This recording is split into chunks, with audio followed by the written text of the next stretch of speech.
So here's the bottom of the watch.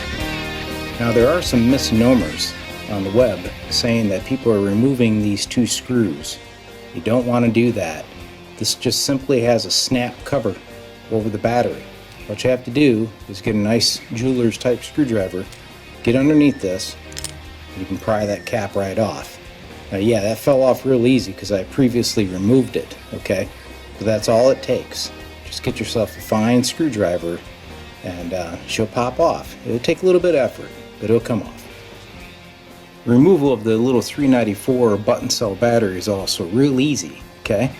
What you got to be careful of, you don't want to get in here and start prying around. If you look right there, you're going to see a little retaining clip, okay? So take your screwdriver, move that clip, and that battery will pop right out. So now that you've unclipped it, it'll slide right out. No damage done.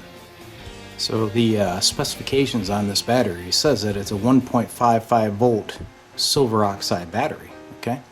So for the fun of it, let's see what the one measures that I removed. Okay, positive is on the bottom, negative on the top, 0.716 volts. That one's shot. Alright, so one word of advice.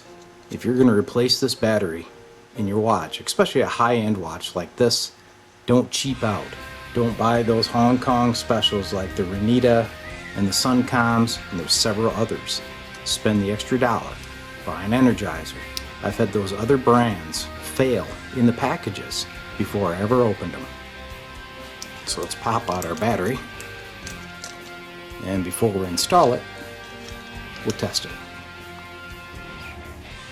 1.6 volts. That's a good one. Reinstallation time. Now make sure that you put your battery in the correct way. In this case, it's positive up, and there's a little positive sign right here on the frame of the watch. Just simply take your battery, pop him in, push, done. So you can see the little second hand there dancing. This thing's happy. Now this watch was an old stock watch. It still has the plastic on the front. It's never actually been used. It just sat in the box until the batteries went dead. So that's why I'm changing the battery. Alright, let's put the rear cover back on. Now you're going to see there's a little notched area, and that lines up right here where those two screws were. Now there may be a little bit of force required because you can see this O-ring seal, okay?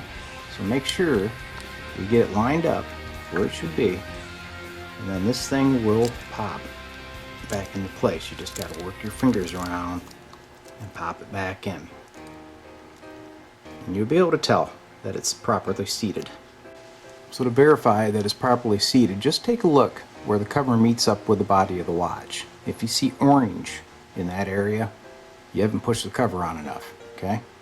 You don't have to stand on this thing, but just take the time to make sure it's seated all the way around so that dirt doesn't get in there, and of course, so the cover doesn't fall off. So there you have it. A successful battery replacement. The watch is running, and you probably just saved yourself $50 at a jeweler's shop.